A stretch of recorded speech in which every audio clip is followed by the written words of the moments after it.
Welcome to another powerful episode of Elevate from Burnout to Bliss. I'm your host, Reginald Clark. And I'm Ebony Clark. And today we're talking about something that is quietly destroying retirement dreams, draining family wealth, and emotionally devastating seniors across America, the financial exploitation of the elderly.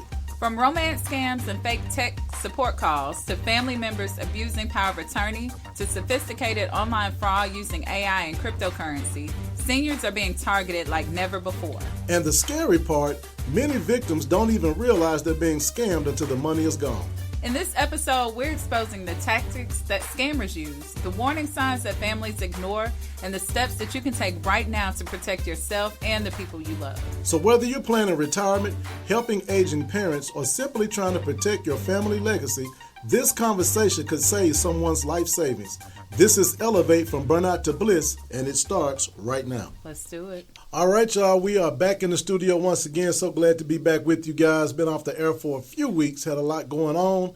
Won't go into all of that, but we are happy to be with you today on this beautiful Mother's Day. I want to send a shout out to all the mothers out there on your special day, Mothers are definitely the salt of the earth, and we celebrate you on this day, and I pray that this Mother's Day would be the best one yet. Oh, thank you. Absolutely.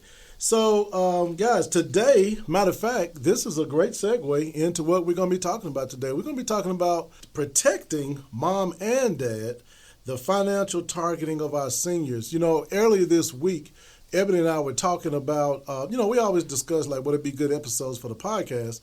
And I was telling her about continuing ed exam I took that sparked the idea for this particular episode because, in fact, the financial targeting of seniors has become major big business, as much as $3 billion. And they have to estimate, we're going to talk about that, but they have to estimate the effect because a lot of seniors don't even report the number. So they think it's around, they know it's at least a $3 billion annual scam going on. So, and I even saw a report that said it's nearly $4.9 billion with a B in fraud losses. That's crazy. In 2024, and that was a 43% increase from the previous year. Wow. So again today, y'all, we're going to be talking about the growing epidemic. It's an epidemic.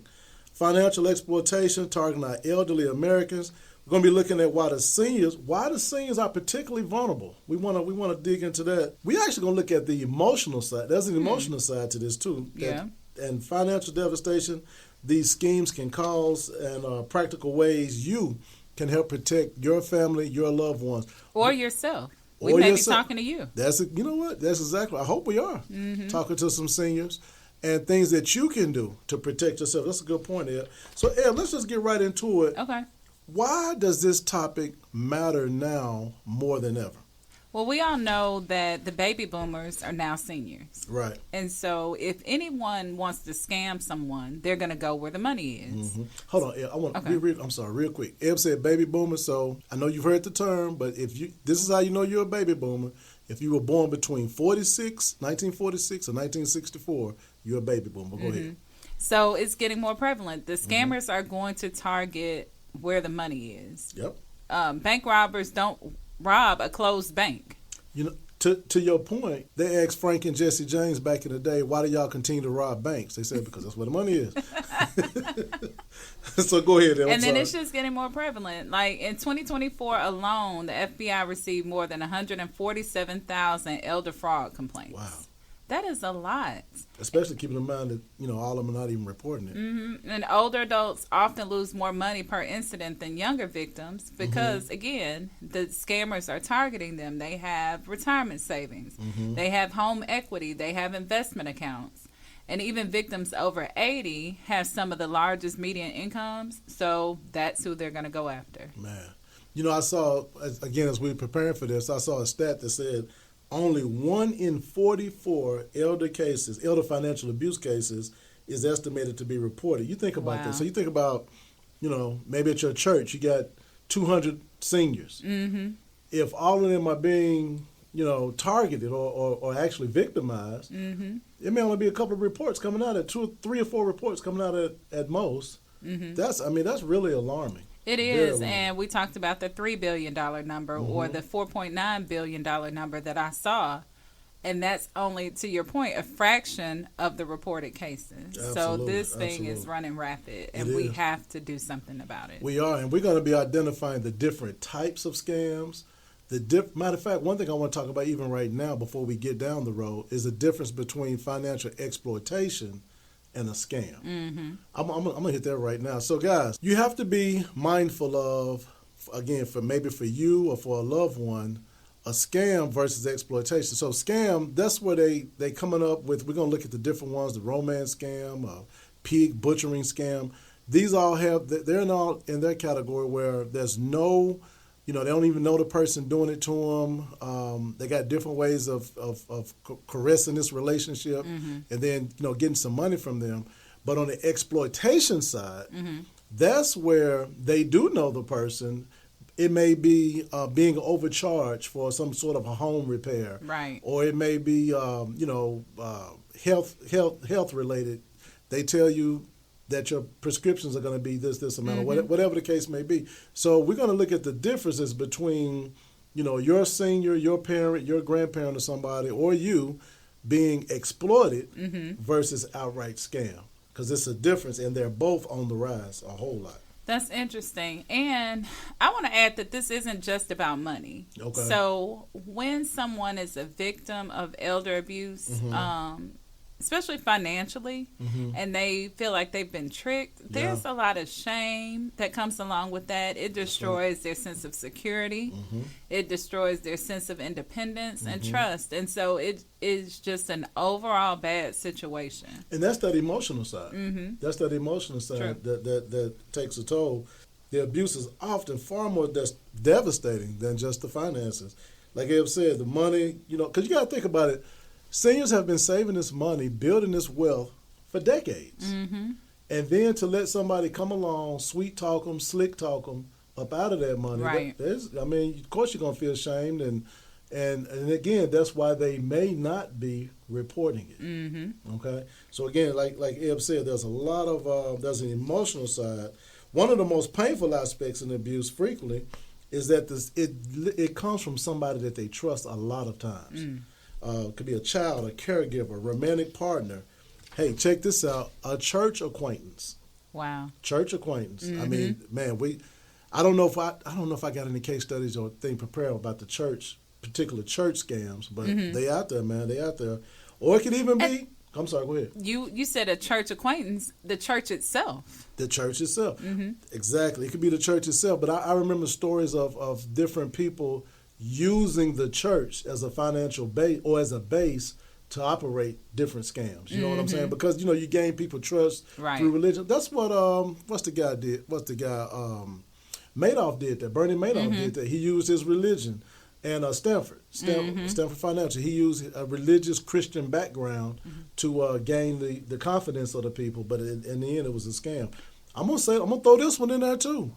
Even in my profession, it could be a financial professional that's scamming people. So you got to be aware of people even in the profession that we're in. You have to watch those people. Yes, so definitely. that betrayal can crush somebody emotionally because it attacks not only their finances, but their dignity and, like you mentioned earlier, their sense of safety as well. So we're going to be looking at all of that. Okay. So, Eb, let's go a little bit deeper into that emotional side because we're going to spend the rest of the episode on the financial piece. Let's go a little bit deeper into that emotional side. Why do you think it cuts so deep emotionally for a senior when they are scammed, and then what ends up being the result of that? So many seniors are navigating life transitions, a lot of them all at once. Right. Retirement. So that's a life transition in itself. Right. That every day they had something that they had to do. Now all of a sudden they don't. So right. while this looks like the goal, they have to figure out what life is like because they've been working the last 40 years. Exactly. They may have had the loss of a spouse or close friends. Right. The older you get, the more people around you pass away. So there starts to be a sense of isolation. That the circle is getting smaller. Yep. Health challenges, reduced independence. You can't do the things that you used to do. So it's an emotional storm already. Right. And then sometimes not feeling like you can't keep up.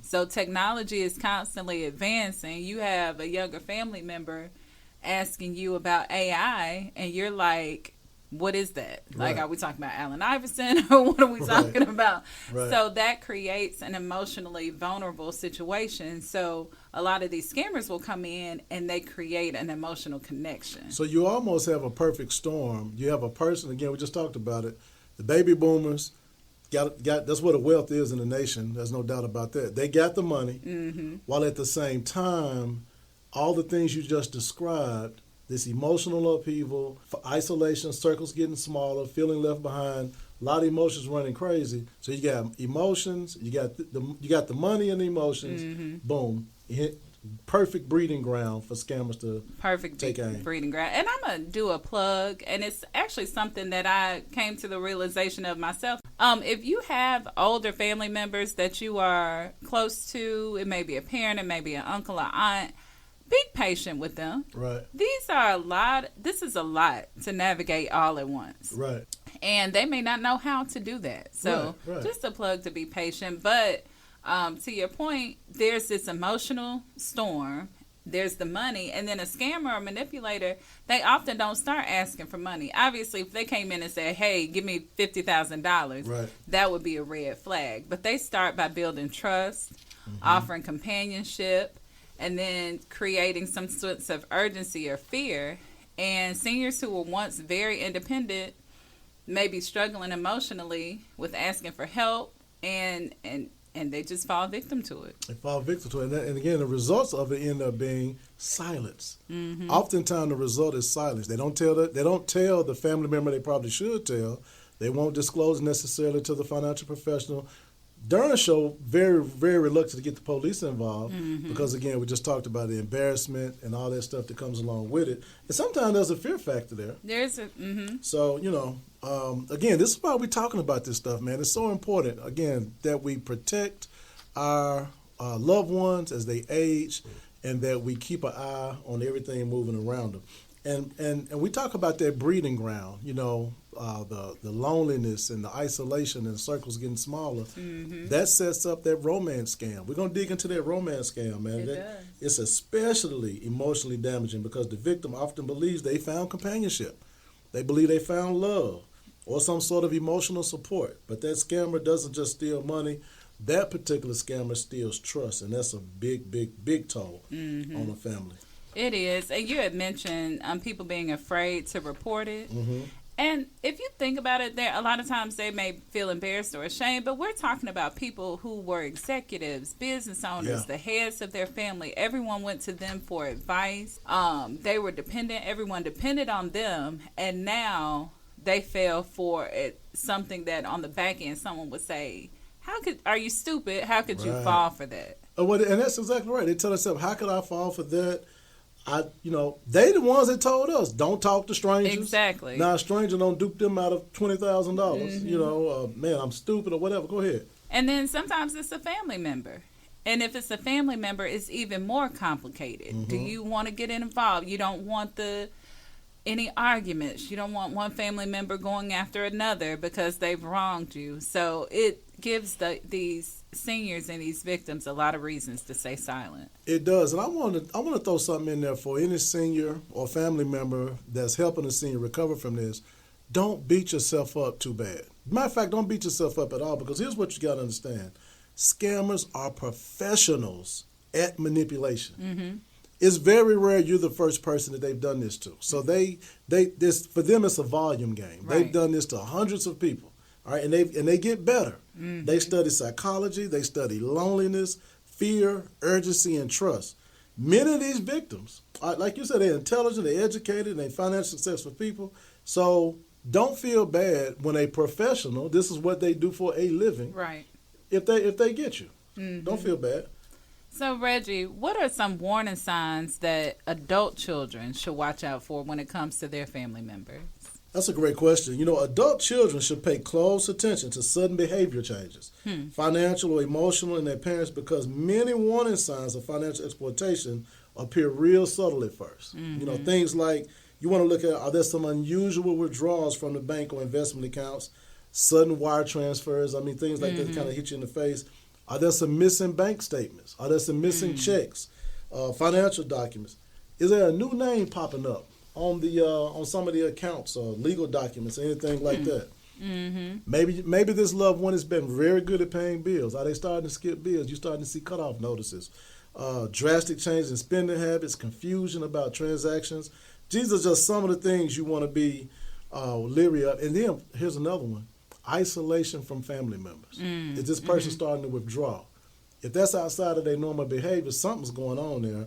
Or do they get nervous when they start talking about money? These are other warning signs. If you see any of these things starting to happen, trust me, people, dig a little deeper because something is going on there. Is there a new person around? Is there all of a sudden, is there a new friend, new caregiver, new somebody just buzzing around? And I'm telling you, like a little net at a picnic, buzzing around. You need to keep your eye on them. And because it's something, could possibly be with this new person, could be something going on there. So, you know, or last thing, are they spending way more time online than what they used to do? And is there an emotional attachment to somebody online?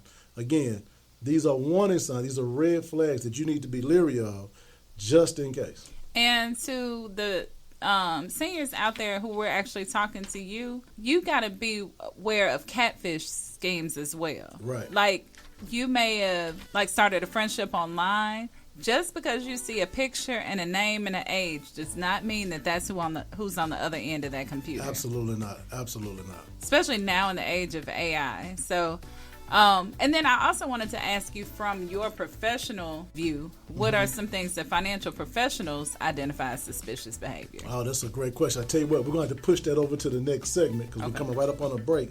Here's what I want to say before we close out this break and make sure we bring that back up. The financial exploitation, guys, doesn't only happen to uninformed people. It happens to trusting people. Now, I'm going to leave you with this. I'm going to leave you with something to think about as we go through this commercial. Here's a trivia question for you. When we return, we're going to tell you in 40% of the cases who the number one perpetrator was of financial elder abuse. In 40%. We're going to tell you who that person is. It just may surprise you. Guys, stay with us through the commercial break. We'll be right back. Remember, it's time to elevate. This episode of the Elevate podcast is brought to you by P3 Wealth Management, a registered investment advisory firm registered in the state of Tennessee. Whether you're investing, preparing for retirement, or creating a lasting legacy, our team is here to guide you every step of the way. At P3 Wealth Management, we turn your financial goals into a strategy, so you can focus on living the life you worked hard for. Visit p3wealth.com to schedule your consultation today, or call us at 901-209-4015. That's p3wealth.com. Plan, protect, and prosper.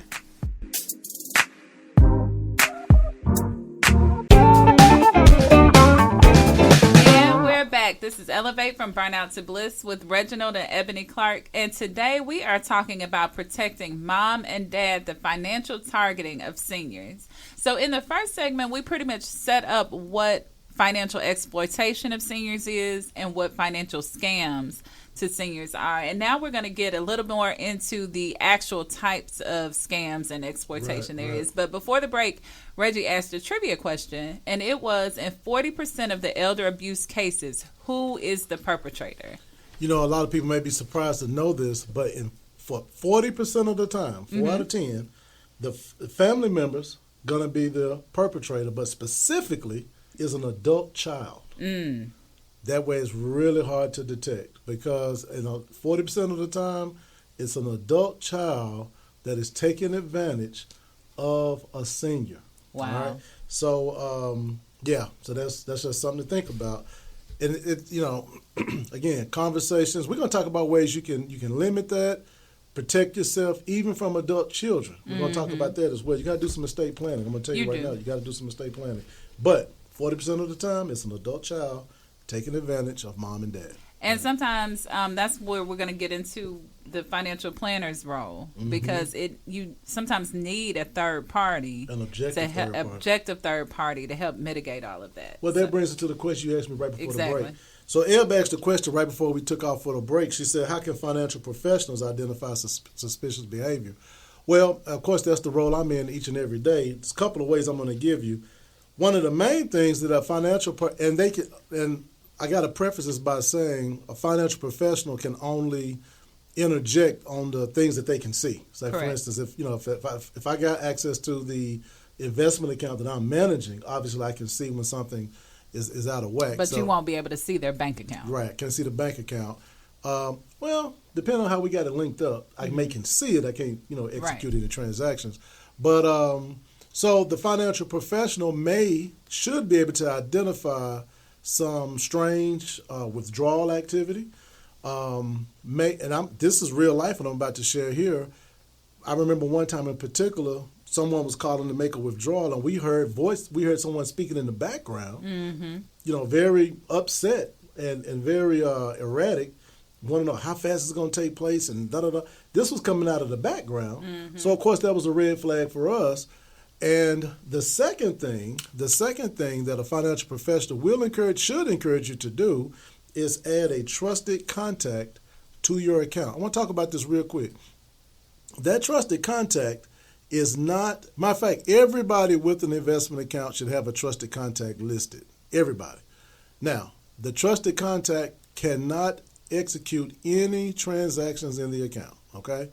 And it's not necessarily the beneficiary. They don't have access to the account. They don't have any of that. What this person can do is be contacted in the event they're concerned about the account holder, or the financial professional can't get a hold of the account holder. This is someone that you've authorized. You say, hey, if you can't get a hold of me, or if I seem to be doing something erratic outside of my behavior, you have permission to contact so-and-so. That's all that person is. So we highly encourage you to have a trusted contact listed on your account, because if you don't, then legally we can't reach out to anybody. So let's talk about the different types of scams. Okay. So one is a romance scam. What's that? Oh, yeah, the romance scam. Well, kind of talked about it a little bit earlier, but this is where the scammer comes in, taking advantage of an emotional opportunity, builds a rapport with the victim, all right? And typically that rapport is going to be built on the fact that, and it doesn't necessarily, you don't have to take your man all the way to, they taking mom and dad out, or mom or dad or whoever out to dinner. Nothing like that. We're talking about their feeling of just a sense of emptiness or loneliness for this person, right? Companionship. And typically it is done primarily using fake social media profiles. Yes. There's an emotional manipulation. But eventually there's going to be a request for money, usually, listen to me close, usually in the form of an emergency. Okay? And again, this is built, and they're usually going to start with a small amount, and then it's going to get bigger over time. Yeah. Because they know, you start out, it's kind of like boiling, they say you put a frog in a pot of boiling water, they're going to jump out. Right. Put them in a pot of cold water and turn the temperature up real slow, you'll boil them to death. And that's typically what these romance scammers do. They want to drip them over time for all of their money. And the reason why we're going over the different types of scams is so that you're aware of it on the front end, right? So you can recognize it if it happens to you or someone that you love. Absolutely. So, Ebony, there's it's a scam called a pig butchering scam. Yeah, this one is interesting. So this is a combination of romance scam and crypto fraud. Okay. And I'm going to tell you all about an actual case. Okay. A recently retired woman, she got on Facebook, and then she started talking to somebody. The person seemed successful and kind and attentive, and he was messaging her every morning, asking about her day. And so he was building trust with her over several months. Then he casually mentions how he's been making money by investing in cryptocurrency. He don't pressure her. He just kind of shows her screenshots of profits and talks about financial freedom and how much he's invested and the return he got on it. So then he encourages her to try a small amount, maybe $500 or $1,000, has a professional looking app, a website, but all of it is fake. And then he shows her fake screenshots of it growing, right? So now he's set the hook. And he even let her withdraw some of the money. Get some of your returns back. And then after she sees those returns, she started investing more and more. And then one day she tries to withdraw her money and it's gone. It's over with. It's gone and he's gone. And it was just it's the long game. They did it over time. Right. You know what? I want to go back to that romance scam. I remember seeing a story. It was a woman, and she admitted to participating in an online fraud conspiracy where she was a victim. Well, all the victims, again, lost a total of $1 million. But this case came to light when an elderly victim contacted authorities and advised them. She told them that she had mailed $35,000. Yeah, $35,000 as part of a romance scam. The cash was actually tracked through several IP addresses that originated from a foreign country. And this is what they were doing. What they discovered was that over 70 packages had been delivered to that woman's home in the preceding 2 months. Mm-hmm. And the investigators also recovered firearms from the package. This lady, now, she had no idea. They were delivering firearms to her house. Yes, the packages had cash, was sent to variations they were sent out from her house with her name on them. And the woman would forward some of the money to the scammers via cryptocurrency, like you talked about, and other electronic methods. But it was all done because the original person got her to trust them and care for them. And next thing she knows, she's in the middle of this deal. And, yeah, I mean... She could have gone to jail. She could have got a lot of time. But, again, she just thought she was helping out this online friend. Right. Yeah, so... And they come up with all kind of sob stories. They do. Another one, and this one is important, tech support scams. The tech support scam. Yeah, that's very interesting. Yeah, we get emails all the time. Like, I'll get an email from... It'll say from Reginald Clark. And I'm like... And it'll talk about something, invoice that he's forwarding me to pay. And I know it's not real. Or the ones where it'll be from me to... No, I'll receive them too, talking about, hey, this is Ebony. I want to change my bank account before the next payroll. Well, there's a couple of things wrong with that. One, Ebony processes payroll here at the company. Two, all I got to do is walk down the hall and ask her, did you... That, so, I mean, some of it be so... That may work on a corporation with 500 employees, but, we don't have that over here. So, but just think, your loved one is receiving emails like this from Amazon, from AT&T, from Verizon, from Google. Well, all of these appear to be from those companies. And it can be things like, hey, we overcharged you and we have a credit. So just enter your bank account information so that we can refund your money. Or... there's a problem with your phone. Please give us a call so that we can fix it. And then you call them, and it's not really AT&T that you're calling. You're calling some scammer, and now they're asking for your login information, or they may ask for access to your computer. All to be able to get access to what they actually want, which is your bank account and investment account. But another one, tech support, customer support, or what have you, that they scam people with. IRS and Social Security. Y'all, listen to me. When have you ever called the IRS and they pick up on the first ring, second ring, third ring? Social Security, same thing. So these people not even picking up when you call them. I promise you, they not calling you, okay? So if you receive a call from the IRS, if you receive a call from Social Security, that is a scam. Can't be no more clear than that, all right? They don't even communicate like that. They send letters out to the address of record, all right? They're not going to call you. Very rarely will your bank call you. Now, your bank may call you to verify a transaction, But in cases like that, they need to give you information, not you give them information. Yes, they giving you information, and typically it's going to be somebody at the bank that you already been talking to. That's how it is for me. So, and again, they're giving me info. Never give them info, all right? And even if you... So, I remember... So, here recently, we had a... one of our clients was targeted, and he was smart enough. I was so glad he did this. He was smart enough to hang up when the person called him. He hung up, immediately called us and said, hey, I got a call from this number. They saying this, that, and the third about my account. I said, I'll tell you what, let's call back. So we called our custodian back, and we were able to talk to them. He wouldn't give them any information. I said, no, we're going to call them. And because I know the right number. And so sometimes you do that. They call you, hang up, say, hey, I'm going to call y'all right back. You call the number that you know to be the good number, not a number they gave you. And you see, hey, did y'all have a representative call me? Blah, blah, blah, blah, blah. And you can get down to see what's really happening. And also packages. I've gotten calls where they're saying, hey, this is so-and-so courier, and we're trying to deliver a package. and we need to verify some information. We can't deliver. I actually don't even know what the end game is for that. Right. But I know I didn't order anything that should be coming through that courier. So I don't give them anything. And they'll make it seem urgent. We tried 4 times to deliver. Oh, where did you try to deliver it? To your address. What's the address? And they can't tell me. That's when they hang up. If you get to ask them about 2 or 3 good questions, they'll hang up. Yeah. And if you have time, play with them. Yeah. Some days they catch me when I got time. Yeah. I just keep them on there until I'm tired of playing. What about grandparent scams? That one that really bothers me. It does me as well. It bothers me. All of these bother me, but that one really bothers me because I always imagine somebody scamming my grandmother. And that, it just takes me. But anyway, the grandparent scam typically is going to involve some sort of family emergency. Schemes, according to the FTC, these are really starting to pick up because the perpetrator impersonates a relative of the victim or pretending to act on behalf of the family of the family member.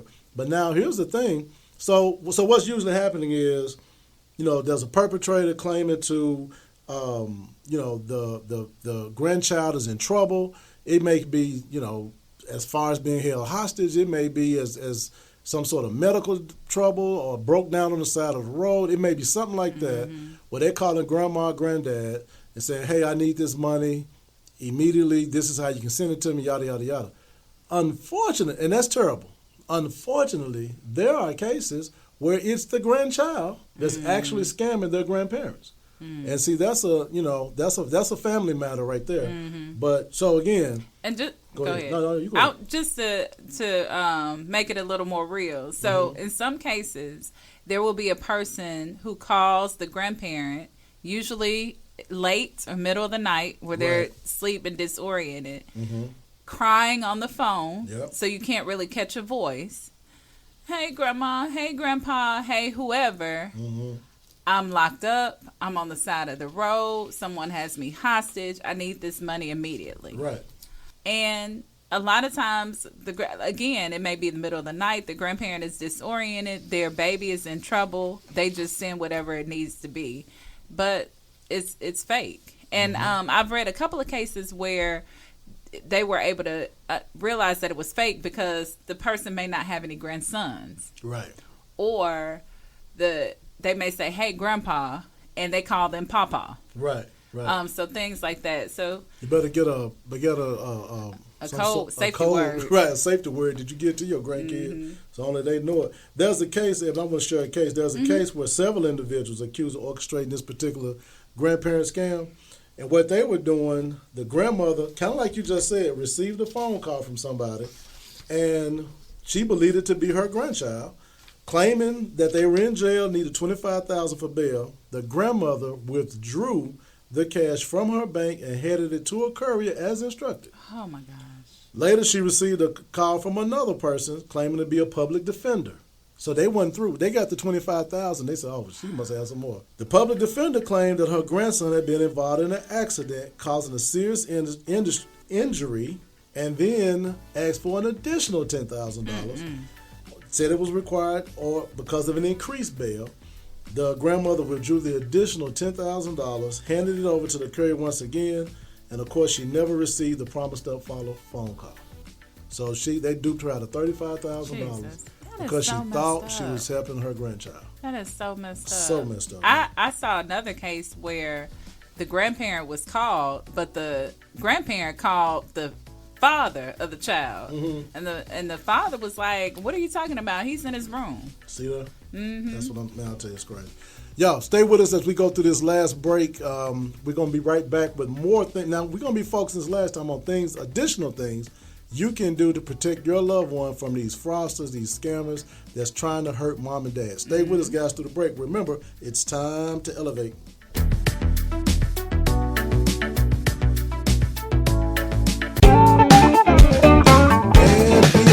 Guys, you join us today on the Elevate podcast from Burnout to Bliss. We've been talking about protecting mom and dad, the growing rise of financial elder abuse. we're in this third segment here, and we're going to be talking about now things you can do to actually protect your loved ones. But before I do that, Ebony actually had one more scam that she wanted to make you all aware of. Yeah, so phishing and cybercrime scams. So that's your fake text messages. We talked about the fake phone calls, AI generated fraud. You can do all kind of things with AI now. And also QR code scams. This was a new one for me. Okay. If you scan a QR code, make sure you know who generated that QR code, because it can take you to a malware site that can download onto your device or onto your computer and basically get the financial information off of your phone. So if you see one just out and about, don't just be scanning random QR codes. And one more thing to that point, Ebony, I would also throw in there, because you go to a website and it looks legit does not mean it's legit. They can make sites these days look, man, so close. And you don't have to be elderly to be fooled by this stuff. Correct. But it may be one. I have been duped into, it didn't result in a financial loss, but there's been times where I have to go get Ebony and say, Eb, is this a real email? And typically what I've learned to do now is just click on the reply, don't send it. And then by looking at the reply, you say, wait a minute, that email address has nothing to do with this particular company. Correct. So you just got to watch that. So how do we protect ourselves and our loved ones? Well, yeah, let's get down to the practical steps. First thing we just talked about in the last segment, that's making sure you have that trusted contact on accounts in which you can put it on. Okay, if you're listening to this and you're going to be sharing this with your parent, with a loved one of your family, just make sure they got a trusted contact. Correct. If you are the senior, make sure you have a trusted contact. Also, we gave you a list of red flags to look for. We did. I'm gonna run through them real quick, or some of them real quick that I can remember. The sudden large withdrawals, or isolation from family members, unusual spending habits or spending patterns, new friends, secretive behavior, fear and anxiety around money. You start to see into these things, guys. These are some red flags that you want to be aware of. Just ask more questions. Just ask more questions. Now, you just brought up about the cybersecurity frauds. There has to be some things concerning that people can do to protect themselves. Yeah, one is strong passwords. I know it's kind of annoying when you go to make a password and they ask you to create a strong password, because it's not something that you could remember. But if you can remember it, someone else can probably guess it. Right. So just let the system do what it's supposed to do and do a strong password. So your password should not be "I love my grandbabies." Not at all. One. Right. You know what I'm saying? Also, two-factor authentication. So most websites require you to. Hold on. I'm sorry. One more thing I want to say about passwords. And also, guys, don't make it your birthday. I know you think that's, I'll always remember that. Yeah, and your birthday is pretty much public knowledge these days, too. So it shouldn't be your birthday either. And if it's going to be, if you don't want to do a strong password, which I get it, because sometimes you need to be able to remember it, just come up with something completely random. It may be a street that you happen to pass by and the first color that you see. My mother she excelled at that. Man, did she? Her password, I'd be like, Mama, what is that? Or it could be something in another language. I mean, just make sure that it's not something associated with you. Two-factor authentication. So when you're logging in, go ahead and click that so that it'll send you a text message or email. Never, ever, ever click suspicious links. Even if you receive an email from some type of service provider that you have and it's a link in it, don't click on the link. If you need to log in, just go to that website directly and log in. And definitely never give out personal information over the phone. And if you're doing any type of financial transaction, don't use public Wi-Fi. So, and when she said financial transactions, I just want to be clear. That's paying a bill. That's checking on your balance. That's anything like that. If you don't use public Wi-Fi, you may be sitting in McDonald's using their Wi-Fi. You may be in Starbucks. Don't use their Wi-Fi to do that. Please, in an airport, don't do that in an airport. I mean, you got scammers all over the place, and that's a hub. And so paying a bill, even if you're not entering your information in when you pay the bill, if you're not entering it in, that means it's already saved in there. Right. So they can get it. They can snatch it. They can snatch it. So those are the cybersecurity tips. And then let's move on to some more advanced ways to fight against elder abuse. And I think that starts with financial planning and estate planning. It does, and just so everybody know, we're doing way more estate planning here at P3 Financial Group, P3 Wealth Management. We're starting to bring a lot of that estate planning services in-house. Estate planning can be a very, very proactive way, a proactive defense against financial elder abuse, because what you're going to do, you're going to set up some legal structures that's going to restrict authorization and access to a lot of your assets. Again, we're talking about appointing those trusted contacts as fiduciaries. And through estate planning, you can provide some very clear instructions to help, manage your stuff in the event you become, diminished or incapacitated. And again, with legal documents to back up the person that you do trust in order to execute things that's going to be best on your behalf. Things like, putting a revocable living trust in place, the will, the powers of attorney for your health and for your finances. So by putting these things in place while you have sound mind, while you can make good decisions, in the company of people that you trust. That's what I was about to say. A lot of times these are done with trusted family members and trusted professionals. It is, man. And I'm telling you, for anybody that knows me personally, going through this, actually, even now, it is so much, what's the word I'm looking for? It's so much a mental relief knowing that these things have been put in place prior to a loved one becoming diminished and or passing. It's best to have these things in place. It will make the other side of that go as, that's one less thing that you have to deal with on the other side of diminished capacity. So specifically when someone passes, you're going to wish that you had taken care of these things. You had taken care of these things. And it's just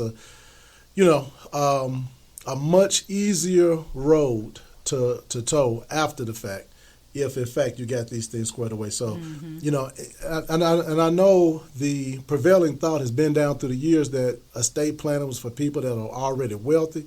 That's not the case, man. It's just not the case. If you have anything that's going to be left behind, that's going to be, willed to someone else or given to somebody else, or things you don't want to end up being decided for by a court, then you need to do some level of estate planning. All right. And I want to add, when you go through the estate planning process, say your loved one does get kind of caught up with a scammer, especially in one of these romance scams or someone that they may be with, even in person, and you feel like it's just for the money.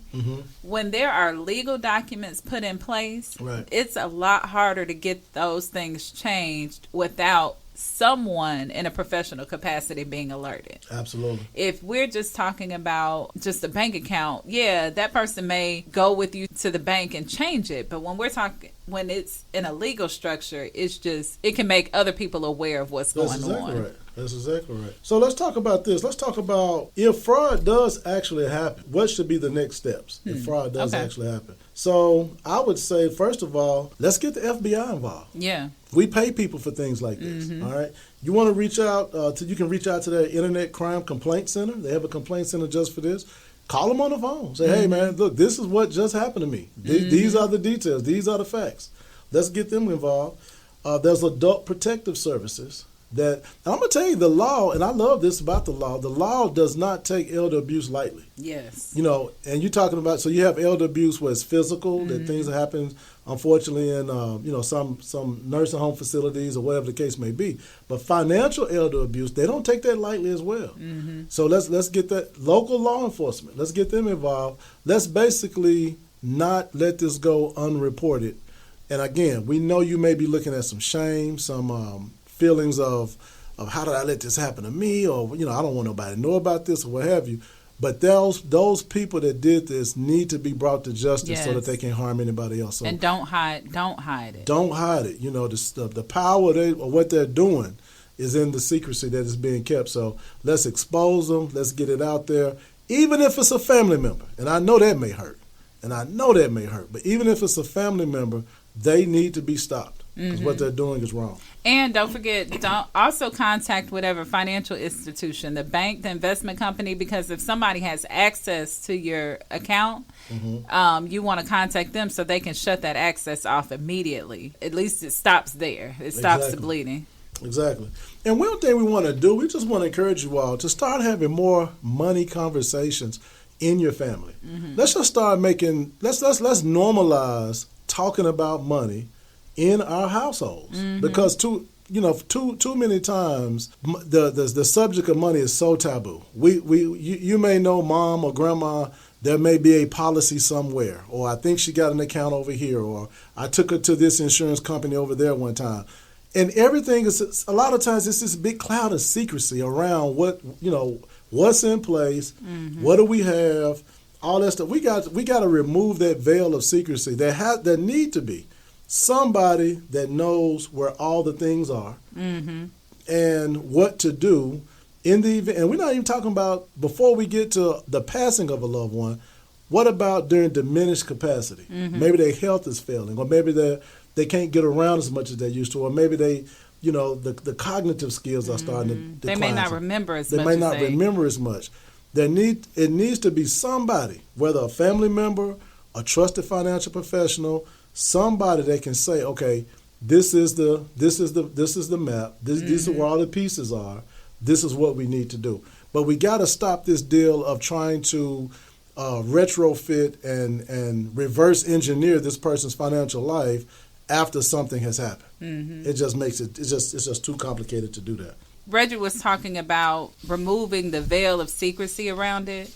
And if you've already been a victim of a cybercrime or of elder financial exploitation, it's okay to tell somebody, don't be embarrassed. And again, it doesn't have to be some of these major schemes that we talked about. It may be the gutter company wanting to charge you double because they see that you're elderly and you live alone. Yes. That is, I'm putting in air quotes, a reputable company. It's the company that you see and they have a BBB profile. But that particular person saw, they're elderly and they may live alone. Let me double what we would normally charge and say this is what's needed. I'm so glad you brought that up, Ed. Man, I meant to talk about that earlier. Real life case. I remember my mother called me. She needed to get we needed gutters on the house. She called me and said, hey, the gutter guy just left. And I remember it was during COVID because she made him sit on the porch to talk to her. She wouldn't let him in the house. But anyway, very modest home, I think 1,400 square feet. Guy was going to charge $15,000. That's $15,000 to put insane. some gutters on a very modest home with the guard and all this. I'm not going to call the name of the company. But I said, absolutely not. Right. Absolutely. And they always hit you with the monthly payment will be just blah, blah, blah. You know what I'm saying? And it's always something you can afford. No, $99 a month, $89 a month for the next 100 years. So like Eb said, and again, that's that financial exploitation. Not being scammed by somebody over in Europe, Eastern Europe or something. But no, somebody right in your neighborhood with a professional-looking truck, nice little notepad, a tablet, right? Looks so professional, yet they jack the price up 3 times what it should be because they see an opportunity. Or talked you into something you didn't even need. Right. Like talking you into getting a new furnace because your AC is out. Exactly. So. All for the low price of. Right. You know? So, again, guys, we thought it was so important to bring this information to you today, protect the mom and dad from the growing industry of financial elder abuse. So, Eb, as we start to wrap this particular episode up, how can families balance the independence with protection? By asking your loved one, what would they like help with? Yeah. So instead of bogarting your way in and saying, let me do this for you because you can no longer do it, what are things that you need help with? Right. And then that's how you step in. And then putting some systems in place, like we talked about, before cognitive decline happens. For most of us, it's going to happen. It's a circle of life. But putting things in place while you still have all of your faculties, things like the estate planning piece, things like, like Eb said, the cybersecurity piece, putting these particular things in place while you're still of sound mind, so that way you can have the assurance that what you've worked hard for will do what you want it to do. Exactly. You'll do what you want it to do. And again, let's not underplay the role of trusted financial professionals. I got to put that trusted on there. If it's a financial professional you have trust in, you've worked with this person, they've shown themselves to be trustworthy through the years and over time. It has to be over time. It can't be nobody new. I'm just throwing it in there now. Or they come highly recommended by somebody that you trust. Maybe that they've worked with for yes, over time. yes. So it can be new as long as somebody that person recommend them say, hey, this has been my guy, this has been my girl for the last 2 decades or whatever the case is. I'm just making it up.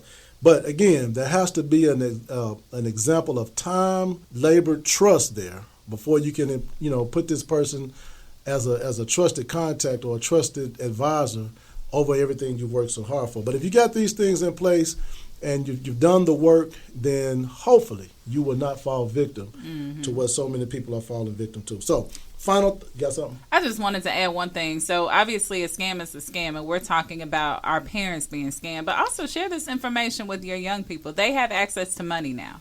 Right. They have debit cards. They have credit cards. They have electronic payment methods. They can get scammed too. And they're just now learning how to pay things. Right. So make sure you share that with them as well. Absolutely. So as we go, guys, we just want to encourage you to talk with your aging parents. Make sure you review financial accounts, update estate plans, or put a estate plan in place. Establish those trusted contacts and educate your elderly with everything we've talked about today. So we got to get out of the way here. Eb, give him my sign off real quick because time is definitely getting away. All right, Reggie, it's you can reach him at the Money Jedi on social media. You can reach us at the office at 901-209-4015, and I'm Eb, the advisor on social media. All right, guys, we're getting out of the way. Hope this has been a great episode. Happy Mother's Day again, and remember, y'all, it's time to elevate.